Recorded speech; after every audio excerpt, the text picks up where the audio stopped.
Recording is in progress. Open the recorder, manage recording. Pause. And without Richard, I'm not sure who call-in user number 5 is. Hi, it's Ken Marabella. Oh, hi, Ken. All right. How you doing? How you doing? Good. I guess I'll vote till Richard gets there. There you go. I know that. All right. Well, I guess I will call our meeting to somewhat of an order. Joe, from my screen, I see we have. I'm going to call the roll to you as opposed to you calling it. I think it might work a little better. Okay. I see you. I see Don. I see Larry. I feel like the lady on Upper room. Upper Room. I see Mark Otterson. Okay. I see Regina is still there, correct? Yeah, I'm still here. And Linda? Correct. All right. Linda and Regina are both on the phone. And I think that is our roll. Of course, you've got myself as well. And we do have Attorney Ferrolo on as well. Yep. Okay. On that note, I'm going to turn and face the flag, and y'all can.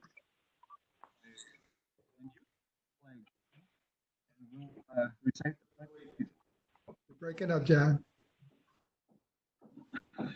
Allegiance to the flag of the United States States of America. America. to the republic Probably. Or what's the Which- stamp? And Nation, God. indivisible, justice for all. Oh. It's hard to do all by yourself. Two didn't help. Yeah, and then the 7 layers of feedback and echo.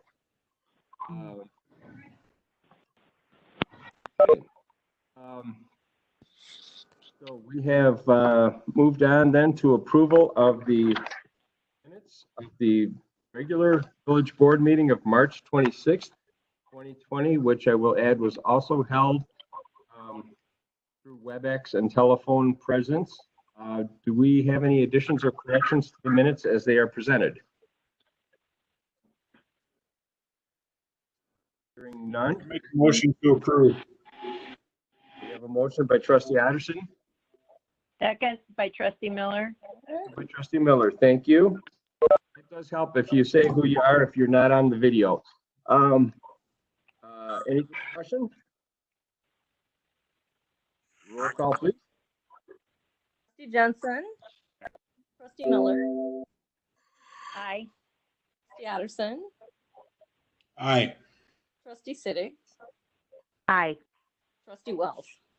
Aye. Motion carries. We'll be continually checking if Richard Gust was to pop on the line, I hope he would let us know. So at this point, I do not see him present yet. Okay, moving on to the warrant list, we have bills presented for payment in the amount of $281,263.08. Do we have a motion to approve? Trustee Miller, motion to approve. Trustee Siddick, second. Okay, I got a motion by trustee Miller and a second by trustee Siddick, and I saw a valiant attempt by trustee Jensen, but he was muted. That's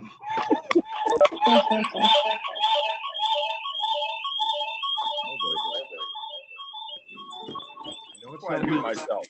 Don't get the feedback. All right, so that motion made and seconded. Any discussion on the bills? All right, roll call, please. Trustee Jensen. Aye. Trustee Miller. Aye. Trustee Addison. Aye. Trustee Siddick. Aye. Trustee Wells. Aye. Motion carries. Excuse me. Still seasonal allergies. Have no items under special business tonight. And I guess this would be the first opportunity for any members of the public that are attending to comment on any agenda items. What I would ask is if you would like to speak, give us your name and let me recognize you before you proceed. Anyone would like to speak? Now is the time for agenda items. There'll be another opportunity at the end. So we'll go ahead with that. Time for trustee reports. Don't see trustee Gust on the line. Is trustee Gust on the line yet? Okay. Any report from trustee Jensen tonight? Only the fact that we have a meeting on the Ides of April 15th, 6 p.m. A finance committee meeting, which I presume will be virtual, as is this one. That's my entire report. Thank you. Trustee Miller, any report? No report tonight. All right, thank you. Looks like you also appeared on the video screen, but without video. Are you doing both still, or? I worked my way into the video, so I shut off the phone. Okay, thank you. All right, trustee Addison, any report tonight? Thank you, no. All right, trustee Siddick? No, thank you, sir. All right, and trustee Wells? No report, Your Honor. All right, sir, thank you. All right. Skip right over the mayor's report. I did want to mention, as you are aware, but for the sake of the public and posterity as well, that our community development director has tendered his resignation, moving on to bigger and better things. We're in a season of that, it seems, and hopefully that Jerry will find his new job as the village administrator for the village of Sturtevant, Wisconsin, to be an enjoyable and challenging one. And for my purposes, I will definitely miss him. He certainly brought an element of experience and knowledge to his job, and led his team well. And I've certainly enjoyed my tenure with him. So, Jerry, I assume you're still there. I just wanted to say thank you for everything that you've done. And I think the 21st, if I remember correctly, is his last day. So, Wow. Coming quick. Congratulations, Jerry. Thank you. Congratulations, Jerry. Good luck with your new tenure in Sturtevant. yeah. Thank you. Congratulations, Jerry. Appreciate all your hard work, even after hours. You've done an amazing job. We appreciate all your efforts. Wish you lots of success in your new journey and your new position. And again, best of luck to you. Thank you. We'll have a virtual cake for you, Jerry.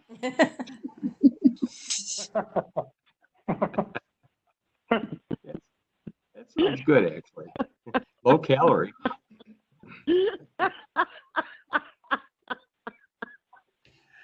Okay. We have no items for the consent agenda tonight, so we're down to resolutions, and our administrator has one for our consideration tonight. Mark, what have you got? The resolution pertains to governmental agreement with the Beach Park Fire Protection District on fuel tanks. Village of Beach Park and the Fire Protection District had entered into an IGA in the past regarding fueling of vehicles and allowing the Fire Protection District to use our fuel tanks. And during a Public Works Committee meeting recently, when we discussed the new software that was needed, we began exploring the opportunity to upgrade the IGA so we could account for some of our administrative time as well as payment of a portion of the upgrade in the software. And that's entered in the agreement based on their amount of usage, which is about 30%. And we also added an 8 cents a gallon administrative charge. So the Fire Protection District is going to have it up for review next Tuesday. I spoke with their attorney today, and everything's a go at this point. They're in agreement with it at this time. So there's really no changes to the agreement other than those issues that I mentioned with the 8 cents and the payment for the new software. And it's almost exactly the same as the agreement that was done in 2015 with those two exceptions. So with that, I'll just leave it for any questions. Do we have a motion to approve? Resolution? Motion by trustee Miller. Do we have a second? Jensen. And discussion? If I may, yeah, thank you, Mr. Administrator, for the effort. We discussed this at I believe it was the Public Works Committee, and the fact that we were subsidizing basically indirectly by carrying all the maintenance costs and just charging them our costs for fuel. And so this is a smart thing to do, and it's appropriate to do that. We don't want to make money off the fire district, but we don't want to subsidize them either. Trustee Miller, I have a question about item number 7. And it talks about the village is responsible for all repair and maintenance of the fueling station, et cetera. And that says provided, or however, the fire district shall be responsible for any damage that basically they cause to the equipment or the fueling station. Are there cameras sufficient enough to capture any kind of activity like that? And just in case, somebody damages something and doesn't own up to it? Question. I know we can tell through our fueling system fuel last based on the code that is entered, but I don't know. Do you know? Can you comment on where I know there's cameras pointed to the drive aisle, but you could add some more. Yes, good evening, everybody. Can everybody hear me? Yes. Yes. Yeah, so the cameras are pointed at the fuel tank. So in case any damage does occur, we would be able to look at the video and see what exactly occurred. Okay. Okay, sounds good to me then. That's all. All right. Any other discussion? Yeah, I had a question in paragraph number 3. Is that what you said, Mark, the 30% of the cost of the upgrade? Is that the $2,850? Yes, Trustee Addison, that's correct, yes. Okay. All right, thank you. All right. Anyone else? Mayor, I was just wondering, in the beginning of the ordinance, it says arrangements to secure motor vehicle fuel and related petroleum products. I was curious as to what was meant by the statement, related petroleum products. Fuel and fuel. So it's in the Army, you call it MoGas and diesel. So it's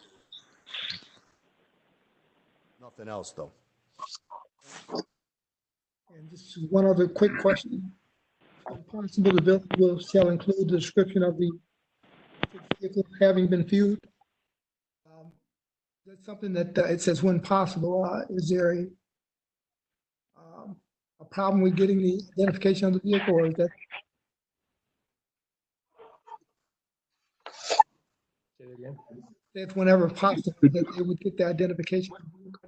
Which section were you referring to, Larry? It's number 6. when possible, Referring to when possible, identification of the vehicle being fueled. the bill shall include a description of the district's vehicles having been fueled. It's just when possible. I was just wondering, for consistency's sake, is it possible for to get a description of each vehicle? Second paragraph, got it. Or is the reason why we're just doing some, is just when possible? Adrian, are they entering a vehicle code, or is it simply an overall code for the district, fire district? So each individual vehicle has its own separate key. And so that's how we're keeping track of the usage. I don't know how it was done in the past. And I think when we signed this agreement 5 years ago, I don't know if the capability was there, but they just put it in there just to make sure that whenever we had the ability to differentiate between vehicles, we would do so for them. Okay. So that will give them total gallons purchased and that type of item. Or gallons used or whatever. Okay. So yeah, it sounds like we have that ability built into our system today. So it's not arbitrary. It's whatever key is used is the one that gives them the data. So unique. Okay. Yeah. Mr. Mayor, if I may, Yes. it's Jim. It looks like a record-keeping provision for the district. The next sentence I think is critical for us, which says that in the event we can't identify the vehicle, it's not a basis for them to withhold payment. So it's something that will help them if we can do it. Yeah. And I think that's, if I remember back a few years ago when we started this, I think that was the case. If I remember right, there might have only been one code, or there might have been, I don't know if there was a log or something that somebody was filling out at the time, but it's not incumbent on us to necessarily have that data if they don't provide which vehicle it is. If they do, then we're giving them the data. Okay. That sounds fine. Any other comment? This trustee, I got a question, one more question. Is the chief still Tierney? That is not my understanding at the moment, although I understand that he's submitted his retirement. And I don't remember when that is, or at least that's a discussion that I heard. Okay. Yeah. I was asking because at that CMAP meeting I attended in March, there was a lieutenant there from Beach Park Fire Protection Districts, and I thought he said the chief was retiring at the end of March. So that's the only reason I was bringing that up. Anyone have Yeah, any more? This is trustee Sidik, if I can chime in. Sure. Yes, the chief did submit his resignation, and his last day is April 30th.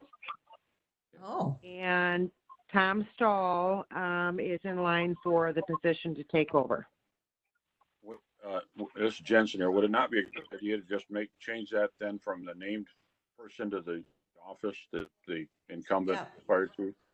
You're talking about the right, the respondent for the department. Or the representative? Correct. Right. Mm-hmm. Under number 12, it says if Likely to, I don't know if the new chief is going to be interim or if he's going to be,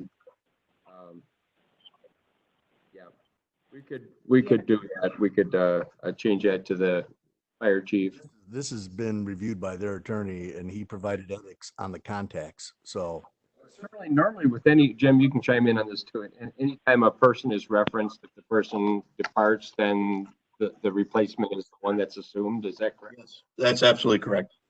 The intent is to go to the office. I don't think you need to change it. Oh, okay. Okay. Mm-hmm.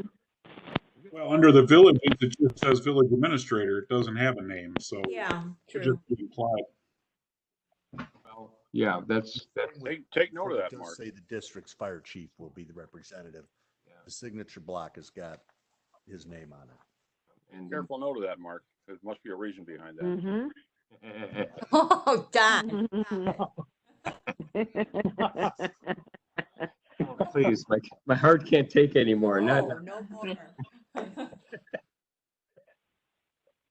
I just had one additional comment on that, and I did have correspondence with Administrator Mark Huber today. I was inquiring about an item that I thought was in the previous agreement. Apparently, it wasn't. I remember there being a discussion or a verbal agreement that the fire district said that they would maintain a backup plan in case for some reason we didn't get our fuel delivery or our power was out or the pumps were inaccessible. They said that they were going to maintain some fleet fuel cards to fuel up at a station or something. I was just concerned that they wouldn't be able to say, well, you caused us not to be able to get fuel. Now you're responsible for finding it somewhere else. But in Mark's reply, he did say that there's kind of a blanket hold harmless statement in the agreement that we hold them harmless and they hold us harmless for anything like that. So he seemed to think that was covered under that. But I just wanted to mention that they had at least originally agreed that they were going to have a backup plan just in case they couldn't provide the fuel at any given time. Yeah, I would assume it would behoove them because they might be in Paddock Lake or in Racine or anywhere where they might need fuel. So I would assume that they would have something much like we do. If we can't get fuel from our pumps, we still have a method. So but that's a good point. I don't know, Jim, did you have any additional concerns there? I do not. There is a hold harmless agreement, and in the business, they're in the business of being first responders. If they did not have a backup plan for fuel, that would be gross negligence on their part. We are not their sole provider under this agreement, nor meant to be. So I do think we're covered, Mark, relative to that question. Okay, thank you. Okay. Any other comments? All right. We have a motion and a second, so if the clerk would please call the roll. Trustee Jensen. Trustee Miller. Aye. Trustee Addison. Aye. Trustee Siddick. Aye. Trustee Wells. Okay, motion carries. Thank you. That's it for ordinances. Does anyone have any items of new business for the board tonight? One item, Mayor. I've been in conversation electronically with our administrator regarding the potential impact of this catastrophe this nation's facing on the village's finance going forward.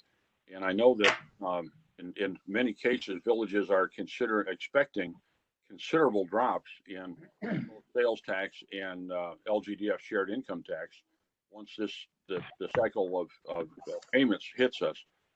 And so at next week's Finance Committee meeting, we expect to discuss that in greater depth. And I'm hoping that some estimates will be forthcoming from the state or IM or some other source to give us a little bit of foundation for planning. But it's likely that we're going to see significant revenue shortfalls coming forward. I've had several conversations with our administrator on this topic. We certainly have provisions in our budget for whether they be capital expenses or planned projects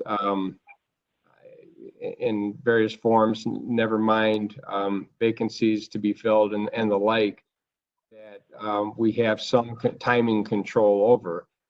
My concern is we don't know how bad it's going to get yet, and if we make changes now, we're likely going to be making them again once the reality really hits. But I think we have to, as a team, act as though, regardless of what the budget says, that we're running on a shoestring until we know what's going to happen with revenue. And if we postpone something, although we've got an elevator plan, which we desperately need an elevator, but we desperately don't need an elevator. We have some ADA upgrades, and we have theoretically block grant money potentially coming to offset some of that. So we have to consider that. But we have other items as well that we can manage to anyway. And we're definitely going to be counting on Finance Committee and our budget director and the rest of our staff to chime in on all of these things as we go. So it's a well taken point. As Mark and I scratch our heads collectively about it, we come back to the same place every time, which is, well, we could take steps, or we could wait and just not take steps that we might have otherwise taken in a normal year, and just wait until we know, and then we can reforecast in 2 months or 3 months or next week or whenever it would need to happen once we have reality. If the state comes through after we approve the budget and says you're not getting fill in the blank, then we have to adjust accordingly. We have no other sources of revenue to tap, so. Well, I think it's Say we're wise not to looking at defer what getting we can. numbers either. Mark, I'm It's sorry. not to say we're not looking at that. All staff has been charged with prioritizing projects and looking at timing, and Peggy's looking at the revenue very closely, so. Yeah, I think that's a prudent course to follow right now is assume the worst and hope for the best and then deal with it as it comes. The other side of that, though, I've also heard that a lot of bids are coming in really low because the contractors are also anxious. They're gonna run out of work to do. So road jobs and things, that's also something that we need to keep in mind if it's something that like MFT money, things like that we can get a good deal on. You know, it would be great. The governor would put a waiver on prevailing wage requirements for projects for the year 2020. I think that would be a great set aside for this year, you know. There may be no better time to make that argument than now. Let the market set the price. Don't count on it, Mr. Mayor. I think you're probably right there. There's a reason why the trades are still working. All right. Well, thank you for that, Don. And more to come, I'm sure. Know that this won't be an easy time. And the thing is, I don't know when the difficult time is going to hit. Peggy's making her projections. We're looking at revenue right now and saying, well, what's the lead and the lag on all these things? And, you know, a drop in income tax may not be felt for months. Drop in sales tax will be felt in a couple months, probably, you know, whatever the lag is there. So I think that's going to get, it may not, I guess what I'm saying is we may be back to work and thinking things are great and then start to see the reality of it. So keep our eyes Right. on. Okay. Any other new business? All right. Now is the second and final time for any citizen that would wish to address the board. If anyone would like to address the board about any topic, please speak up and let us know who it is. All right, I have no one, so I will move on. No cause tonight for an executive session. And we're down to that item number 15. Mayor, may I have the honor of offering a motion to adjourn? We have a motion to adjourn by Trustee Jensen. Second. We have a second by Trustee Otterson. Would the clerk please call the roll? Trustee Jensen. Aye. Trustee Miller. Aye. Trustee Addison. Aye. Trustee Siddick. Aye. Trustee Wells. Aye. All right, folks. Thank you for another meeting. Well done. I don't have a gavel tonight, so I'm just going to clap. Thank you all. Good night. Thank Take care. you. Yeah. Be safe, folks. Good evening. Aye. Aye. Bye.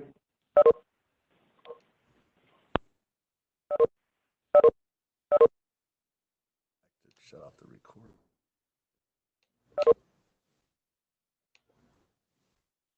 8 minutes, Mayor.